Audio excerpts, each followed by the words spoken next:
Hello students, welcome to Raman's physics fundas.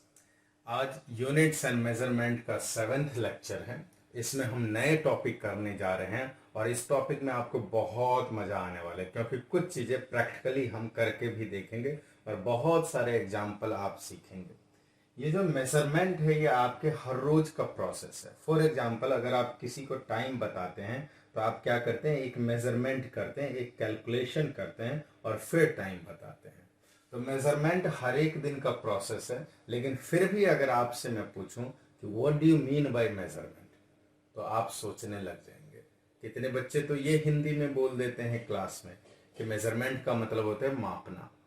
मापना तो हिंदी हुआ, मेजरमेंट किसे कहते हैं, मेजरमेंट प्रोसीजर क्या है। साथ में हम ये देखेंगे कि एरर्स क्या होते हैं। एरर्स मतलब गलतियां। एरर जो होता है हमारे एक्सपेरिमेंट में इनएविटेबल है। इनएविटेबल बोले तो अनअवॉइडेबल है, इसको आप अवॉइड कर नहीं सकते। किसी भी एक्सपेरिमेंट में एरर होता है। इससे पहले आपने इनएविटेबल टर्म कहाँ सुना हुआ है? थैनोस ने बोला था आई एम इनएविटेबल। तो आयरन मैन ने क्या जवाब दिया हुआ था? I am Iron man.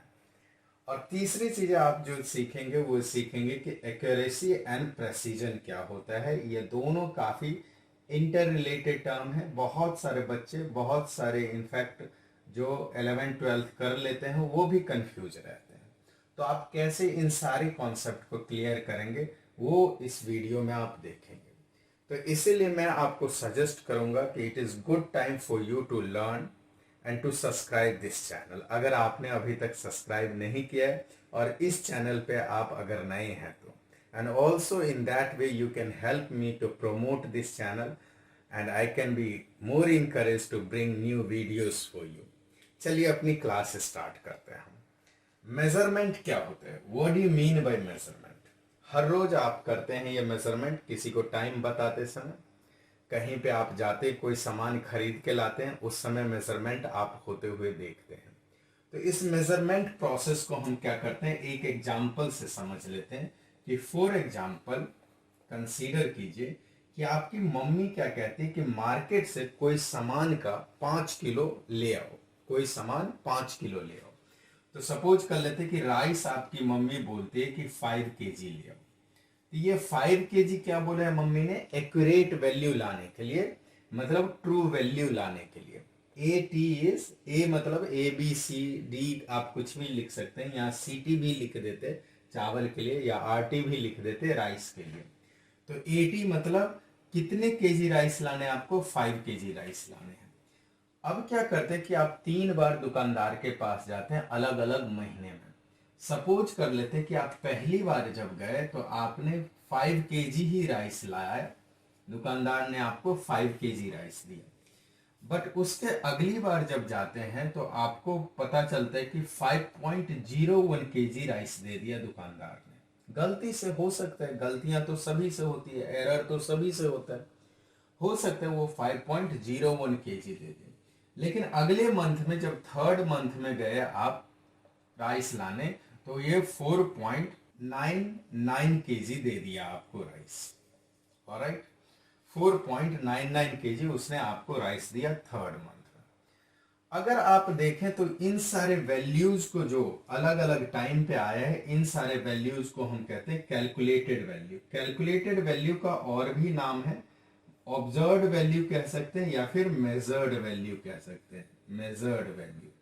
अब ऐसा नाम क्यों पड़ा, इसका ट्रू वैल्यू नाम क्यों पड़ा, इसका कैलकुलेटेड वैल्यू नाम क्यों पड़ा, क्विकली देख लेते हैं। जब आप दुकानदार के पास जाते हैं तो वो क्या करता है कि 5 केजी राइस तौलने से पहले क्या करता है, एक स्टैंडर उठाता है। स्टैंडर बोले तो एक 5 केजी का मांस उठाता है। आपने देखा होगा हाफ केजी का मांस, 1 केजी का मांस, 2 केजी का मांस और 5 केजी का मांस। वो क्या करेगा कि एक पैन पे ये 5 केजी रख देगा। एक पैन पे उसने क्या किया, यहाँ पे 5 केजी रख दिया और 5 केजी रखने के बाद दूसरे पैन पे क्या करता है, तराजू के दूसरे पैन पे क्या करता है कि राइस रखना शुरू कर देता है। और राइस जो रखा जाएगा यहाँ पे, इसको हम बोलेंगे कैलकुलेटेड वैल्यू, क्योंकि ये हमारा एक्सपेरिमेंट करने के बाद आया, ये प्रोसीजर में कंपैरिजन के बाद आया। तो इसको बोलेंगे कैलकुलेटेड वैल्यू, या फिर हम मेजर्ड वैल्यू भी बोल सकते हैं कि ये राइस कितना मेजर करके हुआ, या फिर हम इसको ऑब्जर्व्ड वैल्यू भी बोलते हैं अपने एक्सपेरिमेंट में, तो ऑब्जर्व्ड वैल्यू। और ये जो 5 केजी का स्टैंडर्ड आपने रखा हुआ है, ये स्टैंडर्ड फिक्स है यूनिवर्सली, ये आपका पूरे दुनिया में क्या होता है, फिक्स होता है। इस स्टैंडर्ड को आप कहीं पे भी चले जाएं चेंज नहीं कर सकते। अगर यूएसए भी चले जाएं 5 केजी उतना ही रहेगा, इंडिया में भी उतना ही रहेगा, चीन में भी उतना ही रहेगा। मतलब 5 केजी एक ऐसा स्टैंडर्ड है जो फिक्स है। तो जो फिक्स वैल्यू है किसी भी चीज का, टाइम का फिक्स वैल्यू या लेंथ का फिक्स वैल्यू या मास का फिक्स वैल्यू या वेट का फिक्स वैल्यू, किसी भी फिजिकल क्वांटिटी के फिक्स वैल्यू को हम क्या कहते हैं, ट्रू वैल्यू कहते हैं। तो this is known to be as true value. True value को और भी बोल सकते हैं आप, एग्जैक्ट वैल्यू बोल सकते हैं, और सबसे ज्यादा आपको जो याद रखना है वो याद रखना है, इसको एक और नाम देते हैं मीन वैल्यू। अब ये से मीन वैल्यू क्यों बोलते हैं ट्रू वैल्यू को, वो कुछ देर बाद पता चलेगा। तो इस एक्सपेरिमेंट में आप क्या देख रहे हैं आप कि एक पैन पे दुकानदार ने 5 केजी का स्टैंडर्ड रखा हुआ है, मतलब ट्रू वैल्यू रखा हुआ है, और दूसरे पैन पे राइस रख रहा है, मतलब कैलकुलेटेड वैल्यू रख रहा है। और बार बार क्या कर रहे हैं कि थोड़ा सा राइस डाला और कंपेयर किया, किसके बीच में, इस ट्रू वैल्यू के बीच में और कैलकुलेटेड वैल्यू के बीच में, कि भाई डंडी किधर है। डंडी ऐसा तो नहीं कि राइस के तरफ ज्यादा झुका हुआ है, डंडी ऐसा तो नहीं कि 5 केजी के तरफ ही ज्यादा झुका हुआ है, वो डंडी क्या चाहिए उसको, बिल्कुल स्ट्रेट चाहिए। तो उसके इंतजार में है कि कब ये दोनों बैलेंस हो जाए। तो वो क्या कर रहा है कि बार बार क्या कर रहा है कि ट्रू वैल्यू का कंपैरिजन किसके साथ कर रहा है, कैलकुलेटेड वैल्यू का साथ। और इसी प्रोसेस को आप क्या कहते हैं, प्रोसेस ऑफ मेजरमेंट। एक दूसरा एग्जाम्पल देख लेते हैं। आप ना कभी दर्जी के पास गए होंगे, किसी न किसी टेलर के पास गए होंगे। अगर दर्जी के पास आप जाते हैं, टेलर के पास जाते हैं, तो वो क्या करते हैं, एक ऐसा स्टैंडर्ड उठाते हैं, और स्टैंडर्ड उठाने के बाद वो क्या करता है कि आपके हैंड की अगर उनको लेंथ बतानी, तो हैंड की लेंथ ऐसे मेजर कर लेता है। मतलब हमारा हैंड का लेंथ क्या हो जाएगा, कैलकुलेटेड वैल्यू या ट्रू मेजर्ड वैल्यू या ऑब्जर्व्ड वैल्यू। लेकिन ये जो स्टैंडर्ड उसने उठाया, ये स्टैंडर्ड फिक्स है। इस स्टैंडर्ड को हम क्या बोलेंगे, ट्रू वैल्यू या मीन वैल्यू या एग्जैक्ट वैल्यू। तो इस प्रोसेस में भी आप क्या देख रहे हैं कि there is a comparison between true value which is this tape and the calculated value which is the length of your arm. Alright, so if somebody asks you how do you define process of measurement, then what can you write? That process of measurement is comparison between true value and calculated value। और अब आते हैं error पे। जब भी आप process of comparison करते हैं, दो चीजों के बीच में कंपैरिजन कर रहे हैं, तो ये तो मैक्सिमम चांस है कि माइन्यूट सा डिफरेंस एग्जिस्ट करेगा ही। उसी माइन्यूट डिफरेंस को हम एरर कहते हैं। जैसे आप पहली बार राइस लेने गए तो 5 केजी ले आए, अगली बार गए तो 5.01 केजी। ये दुकानदार के एंड पे लॉस है, आपके एंड पे क्या है, गेन है। लेकिन उससे अगली बार गए तो आपको कितना राइस दिया उसने, 4.99 केजी दिया। या आपके एंड पे लॉस है लेकिन दुकानदार के एंड पे गेन है। अगर आप यहां ट्रू वैल्यू और कैलकुलेटेड वैल्यू को देखें तो कोई ना कोई बेसिक डिफरेंस एग्जिस्ट कर रहा होगा। यहां पे डिफरेंस कितना है, 0। यहां डिफरेंस कितना है, 0.01, और इधर भी डिफरेंस कितना है, 0.01।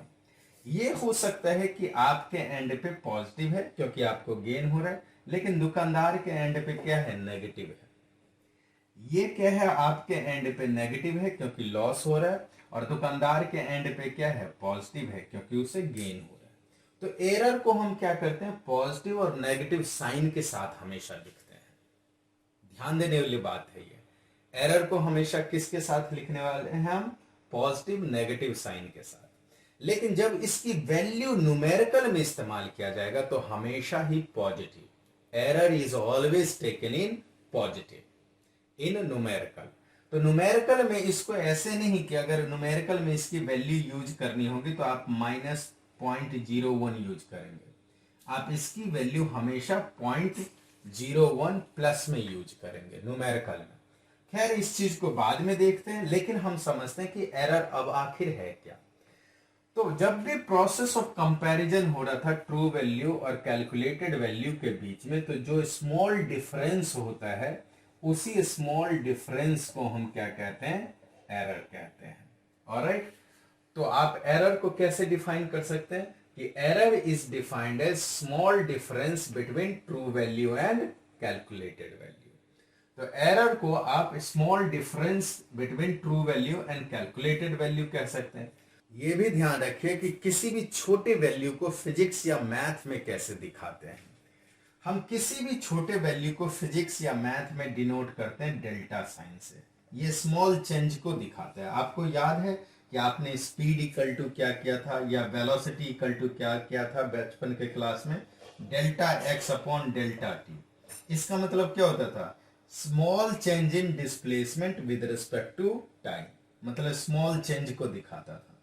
तो मतलब स्मॉल चेंज को दिखाने के लिए हम किसका साइन यूज करते हैं, डेल्टा का साइन यूज करते हैं, ट्राइंगल जैसा डेल्टा का साइन।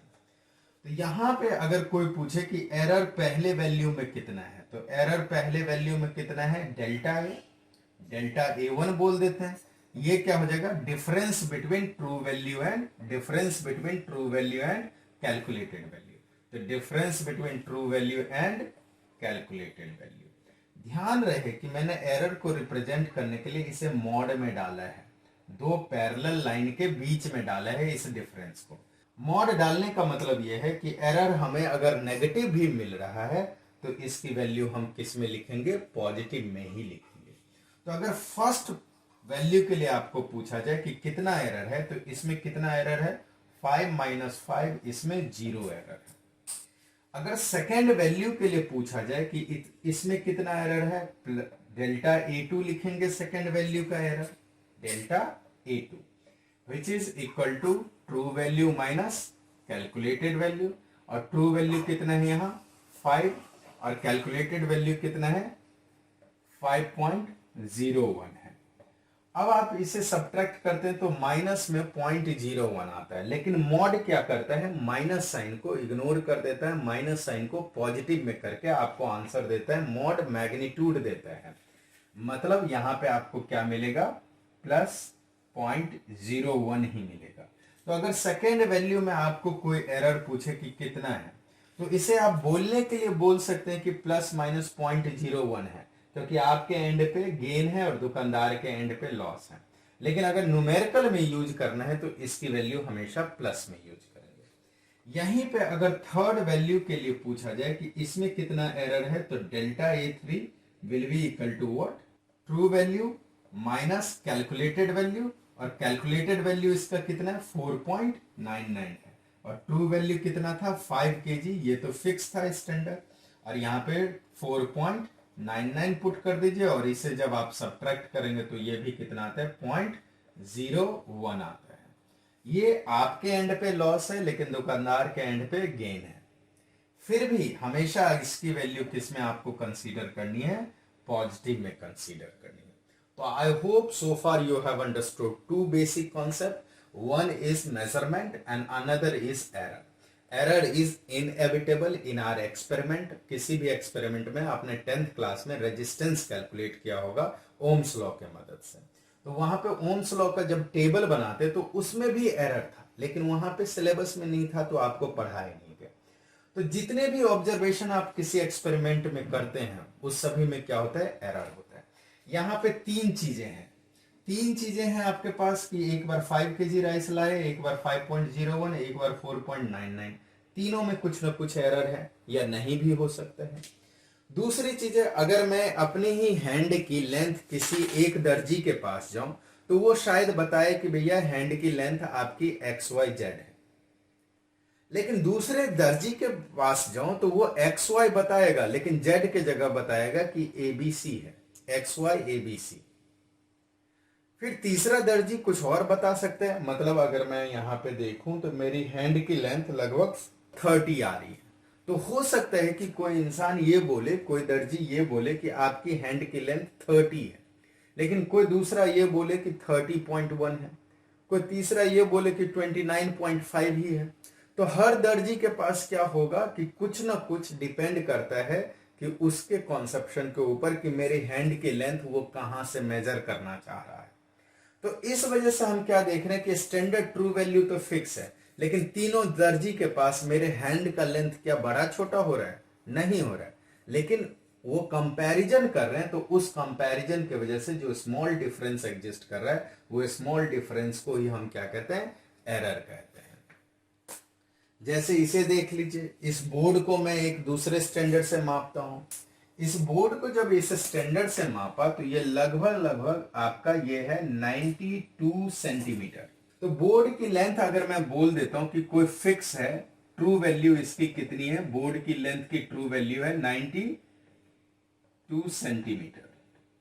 लेकिन अगर स्टूडेंट ए आया, उसने सिर्फ यहां से देखा, कॉर्नर से देखा, तो उसको हो सकता है कि ये देखे कैलकुलेटेड वैल्यू, बोर्ड की पहली वैल्यू ऑब्जर्व किया, क्या उसने ऑब्जर्व वैल्यू कितना दिखेगा? 91.8 सेंटीमीटर। अगर कोई डिस्टेंस हो सकता है कि इस साइड जाके दिखे, तो इस साइड उसको कितना दिख रहा है? 92.1 सेंटीमीटर। और कोई स्टूडेंट हो सकता है कि एग्जैक्ट यहीं पे देखे, तो एग्जैक्ट यहीं पे देखने पे उसे हो सकता है कि कितना दिख रहा है? 92.0 सेंटीमीटर दिख रहा है। अब देखिए, ये जो अलग अलग ऑब्जर्व्ड वैल्यू है या कैलकुलेटेड वैल्यू है, क्या ये डिफर नहीं करता ट्रू वैल्यू से? फिलहाल ट्रू वैल्यू मैंने एज्यूम किया हुआ है। कुछ कुछ एक्सपेरिमेंट ऐसे होते हैं जिसमें ट्रू वैल्यू दिया भी नहीं रहेगा। तो ट्रू वैल्यू नहीं दिया हो रहेगा तो उस केस में कैसे ट्रू वैल्यू पता करें? वो अलग चीजें हैं। लेकिन फिलहाल ट्रू वैल्यू दिया हुआ, तो आप ट्रू वैल्यू से इन वैल्यूज को कंपेयर कर सकते हैं और स्मॉल डिफरेंस देख सकते हैं। उसे स्मॉल डिफरेंस को क्या कहते हैं? हम एरर कहते हैं। एरर सिर्फ हमारे कंपैरिजन के वजह से एग्जिस्ट नहीं करता है, एरर और भी चीजों के वजह से एग्जिस्ट करता है। अभी आपने इस टेप से देखा कि मैंने इस बोर्ड का वैल्यू मेजर किया। अब मैं इस टेप से मेजर करने जा रहा हूं, तो अब देखिए कि होता क्या है। अब इस टेप से मैंने मेजर किया तो पता चला कि इसकी लेंथ आ रही है 93 सेंटीमीटर। 93 सेंटीमीटर आ रही है। अब क्या कहेंगे कि ये टेप या वो टेप बेकार है क्या? ये तो स्टैंडर्ड है, ट्रू वैल्यू है। लेकिन ये क्या है? इंस्ट्रूमेंट का एरर है। इंस्ट्रूमेंट का एरर है। ये जो है और ये जो है, दोनों की नंबर ऑफ डिवीजन या नंबर ऑफ स्केल, आप कह सकते हैं कि दोनों स्केल आपस में मैच नहीं कर रहा है। एक थोड़ा सा बड़ा है और एक थोड़ा सा छोटे छोटे डिवीजन किए हुए हैं। तो इस वजह से हो सकता है कि आपका एरर इंस्ट्रूमेंट के वजह से भी हो, एरर कैलकुलेशन के वजह से भी हो। तो मैथमेटिकल या अरिथमेटिक एरर कहते हैं उसको। अगर इंस्ट्रूमेंट के वजह से तो इंस्ट्रूमेंटल एरर कहते हैं आप उसको। और ऐसे और भी एरर एग्जिस्ट करते हैं, जैसे एब्सोल्यूट एरर। एब्सोल्यूट एरर मतलब ओवरऑल एक्सपेरिमेंट का कितना एरर आया। रिलेटिव एरर, रिलेटिव को हम दूसरा नाम देते हैं फ्रैक्शनल एरर। और तीसरा नाम जो हम देते हैं, वो तीसरा एरर पढ़ते हैं, वो है परसेंटेज एरर। तो अभी तक आपने क्या सीखा? बेसिकली ये चीजें सीखा कि प्रोसेस ऑफ मेजरमेंट क्या होता है। Process of measurement includes comparison between true value, exact value, mean value with calculated value और measured value or observed value. The second thing that you learned is about error. Are there how many types of error that you have to study? Mainly absolute error, relative error or fractional error, और तीसरा पढ़ना है percentage error. And what do you call error? Error is the difference between true value and the calculated value. Alright? और यही absolute error का भी definition है कि error is the difference between true value and calculated value. जैसे ये नीचे था, ट्रू वैल्यू कैलकुलेटेड वैल्यू के बीच में कोई डिफरेंस नहीं था, ट्रू वैल्यू और कैलकुलेटेड वैल्यू के बीच में 0.01 डिफरेंस है, इधर भी 0.01 डिफरेंस है। तो ये सब क्या है? आपके एरर्स हैं। तो स्टूडेंट, आप एरर में अभी तक क्या समझ चुके हैं कि भैया एरर क्या होता है? डेल्टा ए, इसे प्लस में भी लिख सकते हैं, माइनस में भी। This error is equal to difference between true value and calculated value. अब यहां से आप कैलकुलेटेड वैल्यू की रेंज पता कर सकते हैं। एक अप्रोक्सीमेट रेंज पता किया जाता है कैलकुलेटेड वैल्यू के इसी इक्वेशन से। तो अगर मैं इस कैलकुलेटेड वैल्यू को इक्वल टू के दूसरे तरफ ले जाऊं और एरर के दूसरे तरफ ले जाऊं, तो यही इक्वेशन क्या आ जाएगा हमारे पास, a of calculated value is equal to true value of a plus minus error of a. मतलब अगर हमारे लास्ट एग्जाम्पल में देखें जिसमें ट्रू वैल्यू कितना था, 5 kg था, एक बार 5.01 लाया था सामान हमने, एक बार 4.99 लाया था, और एक बार हमने कितना सामान लाया था, 5.0 kg लाया था। तो अगर मैं इस इक्वेशन को, इस कैलकुलेटेड वैल्यू को अप्रोक्सीमेट लिखना चाहूं तो कैसे लिख सकता हूं? डायरेक्टली ये लिख सकता हूं, तीनों को रिप्रेजेंट करेगा, ये रेंज को रिप्रेजेंट करता है, अप्रोक्सीमेट रेंज को रिप्रेजेंट करता है। तो calculated value can be written as, true value की वैल्यू कितनी है, 5 है, तो 5 प्लस माइनस, और एरर कितना आया था, 0.01 आया था, तो प्लस माइनस 0.01 लिख देंगे आप, इतना केजी। अब इतना केजी मतलब क्या, कैलकुलेटेड वैल्यू का एक वैल्यू क्या हो सकता है, 5 प्लस 0.01 मतलब 5.01 हो सकता है, और दूसरा वैल्यू कैलकुलेटेड का क्या हो सकता है कि 5 माइनस 0.01 मतलब 4.99 हो सकता है। तो इसी के बीच में आपका कैलकुलेटेड वैल्यू, इस रेंज के बीच में आपका कैलकुलेटेड वैल्यू एग्जिस्ट करेगा। तो ये इक्वेशन आपको अप्रोक्सीमेट रेंज बताता है। Again I am saying range बताता है, और वो भी अप्रोक्सीमेट, एग्जैक्ट नहीं बताता है। अब अगर आपको कहीं पे ऐसा इक्वेशन लिखा हुआ मिल जाए बुक वगैरह में, a equal to a plus minus delta a, या फिर ये लिखा हुआ कि a equal to 10 plus minus delta a के जगह लिखा हुआ 0.02, तो आपने तुरंत समझ लेना है कि a किसको रिप्रेजेंट कर रहा है, इस इक्वेशन से कंपेयर कीजिए तो ट्रू वैल्यू को। तो ट्रू वैल्यू a की कितनी है, 10 है, और डेल्टा a किसको रिप्रेजेंट कर रहा है, इस कैलकुलेटेड वैल्यू के एरर को रिप्रेजेंट कर रहा है। तो एरर कितना है, 0.02 है, और ये a क्या है आपका, a है कैलकुलेटेड वैल्यू। तो इसका मतलब a equal to a plus minus delta a लिखा हुआ है, तो ये ट्रू वैल्यू हो गया, ये एरर हो गया, लेकिन ये वाला ए क्या है, आपका कैलकुलेटेड वैल्यू है। ऐसा मत करना आप लोग कि ये ए और ये ए कैंसिल कर देना, नहीं, ये कैलकुलेटेड वैल्यू है, ये एज इट इज रहेगा, या b equal to b plus minus delta b रहे, तो बी का ये ट्रू वैल्यू, बी का ये एरर, और बी का ये कैलकुलेटेड वैल्यू। तो इस तरीके के आपको इक्वेशन दिखने को मिल सकते हैं, जैसे हम लोग यहाँ रिप्रेजेंट कर रहे हैं ए टी ए सी, तो ऐसा कुछ भी बुक में होता नहीं है। तो इसका मतलब ये नहीं कि ये दोनों LHS साइड और RHS साइड आपने BB को या AA को कैंसिल कर देना है, नहीं, तब तो एक बहुत बड़ा डिजास्टर कर बैठेंगे आप एरर के जगह से।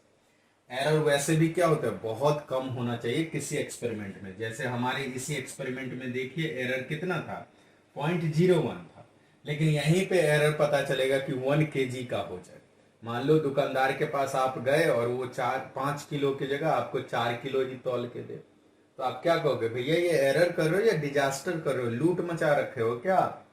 तो इसलिए आप क्या करते हैं कि हमेशा एरर को मिनिमम वैल्यू छोटे से छोटा रखते हैं, और इस वजह से एरर को डेल्टा से रिप्रेजेंट किया जाता है। बहुत स्मॉल चेंजेस को बताता है एरर, बहुत स्मॉल डिफरेंसेस को रिप्रेजेंट करता है error between true value and calculated value. अब हम बढ़ते हैं अपने लास्ट टॉपिक की तरफ, that is accuracy and precision.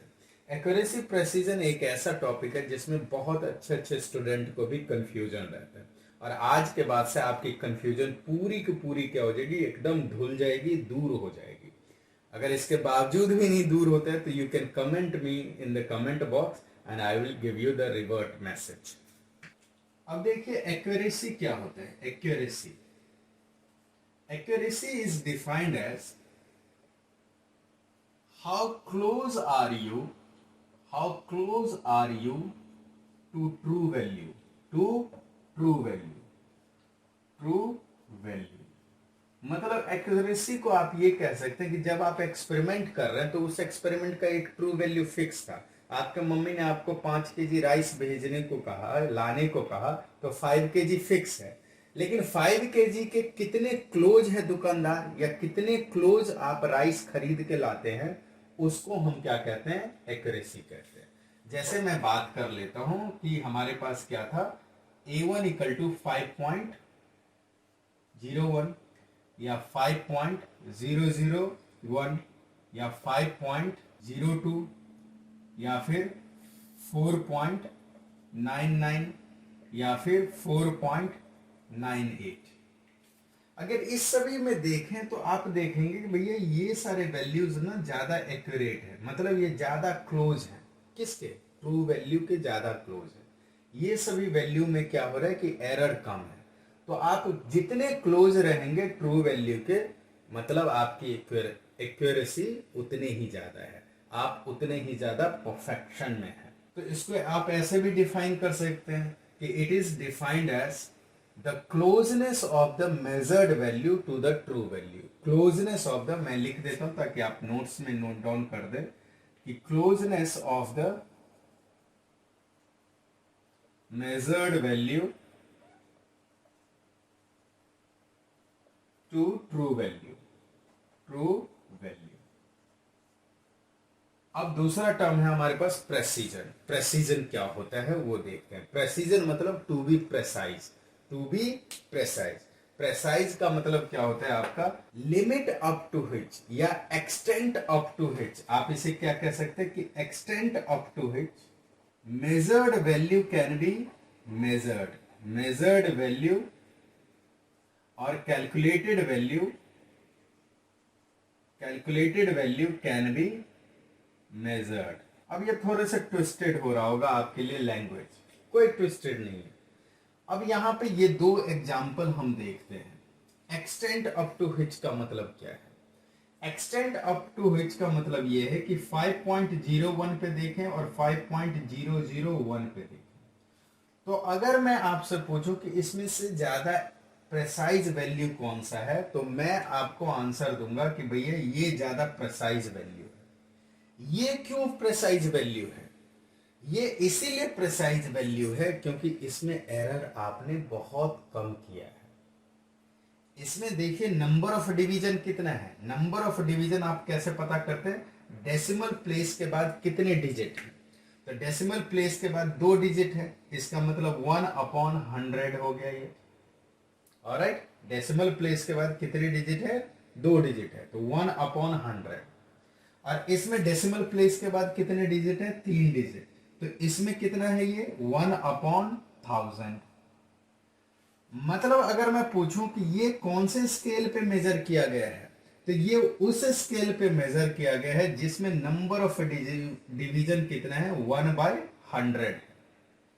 और ये उस स्केल पे मेजर किया गया है जिसमें नंबर ऑफ डिवीजन कैसे रिप्रेजेंट किया गया है, 1/1000 के रिस्पेक्ट में रिप्रेजेंट किया गया है। तो इसमें एरर कम होगा क्योंकि आप और छोटी से छोटी वैल्यू मेजर कर पा रहे हैं। तो जितनी छोटी वैल्यू मेजर कर पाएंगे उतना ही तो एरर कम होगा।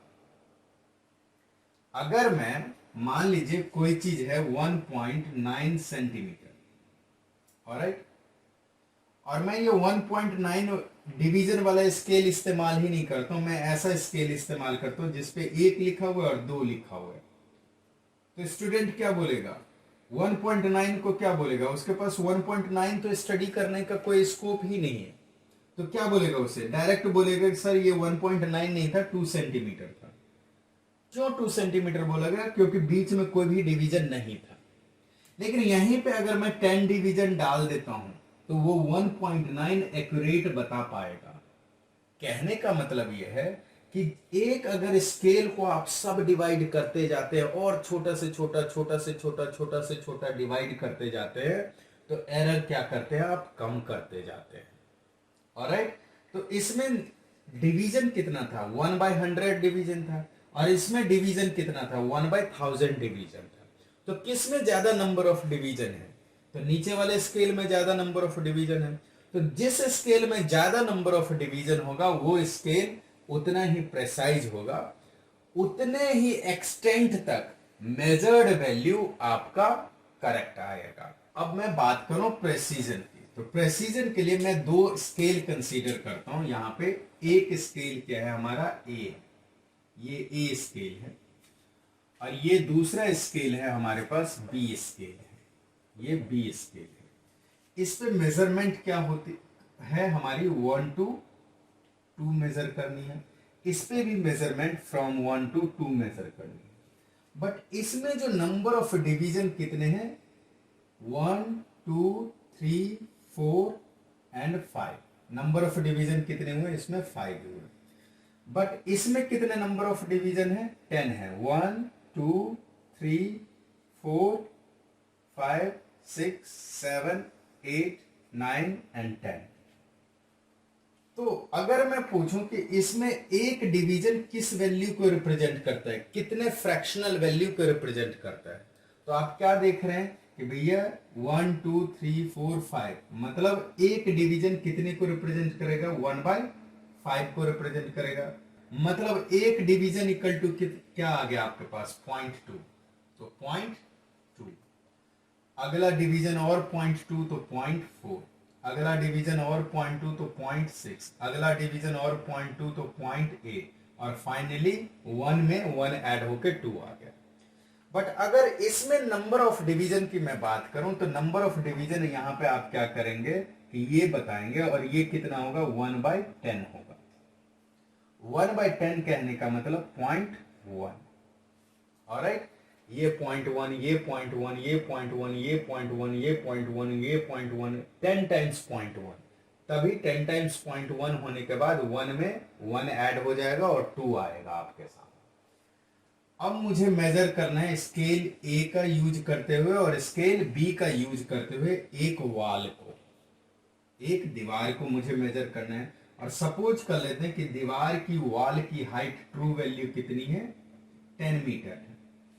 लेकिन फिलहाल इस ट्रू वैल्यू को इग्नोर करके मैं स्केल ए का यूज करता हूं, और स्केल ए का यूज किया तो मुझे पता चला कि मैं क्या मेजर करूंगा, या तो 10.2 मेजर करूंगा, या फिर मैं क्या मेजर करूंगा, 9.8 मेजर करूंगा, या फिर मैं क्या मेजर करूंगा, 10.4 मेजर करूंगा। आप कभी भी देखें तो यहां पे क्या देख रहे हैं कि आप कहां तक मेजर कर पा रहे हैं, 10.2 तक। अब इसी के जगह आप ज्यादा डिवीजन वाले स्केल को यूज कीजिए, और प्रेसाइज का मतलब अब क्लियर होगा। अगर मैं दूसरे स्केल को यूज करता हूं, स्केल बी को यूज करता हूं, तो अब मैं कितना तक स्टडी कर पाऊंगा, या तो मैं 9.9 बोलूंगा उस वॉल की हाइट, या फिर मैं इसे बोलूंगा कि ये कितना है, 10.1 है। अब इस दोनों वैल्यू को आप देखकर मुझे बताइए कि कौन सा ज्यादा एक्यूरेट है, कौन सा ज्यादा प्रेसाइज है। तो कौन सा ज्यादा प्रेसाइज है, 10.1 प्रेसाइज है।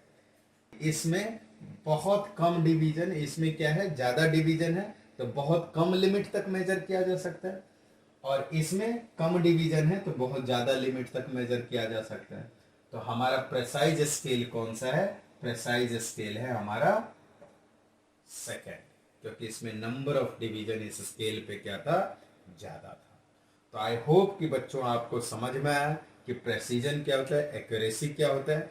एक्यूरेसी होता है आपका closeness of the calculated value to the true value, और प्रेसिजन आप कहते हैं कि extent up to which measured value can be resolve, या measured value can be calculated, और calculated value can be measured. तो आज यहीं तक हम रखते हैं। अगली क्लास में हम इस एरर के टाइप्स को बहुत डिटेल में देखेंगे। न्यूमेरिकल, वहां पे 5 मार्कर जो आपके स्कूल में धरल्य पूछा जाता है, सीबीएसई के जी मेन हो या नीट एग्जामिनेशन हो उसमें धरल्य पूछा जाता है। तो उस सारे न्यूमेरिकल पोर्शन को हम अगले लेक्चर में कवर करेंगे। तो स्टे ट्यून्ड, और अगर आपने इस चैनल को सब्सक्राइब नहीं किया है, किसी को सजेस्ट या शेयर नहीं किया है, तो सजेस्ट शेयर कर लीजिए, सब्सक्राइब कर लीजिए, ताकि सारे आने वाले अपडेट आप तक मिलती रहे।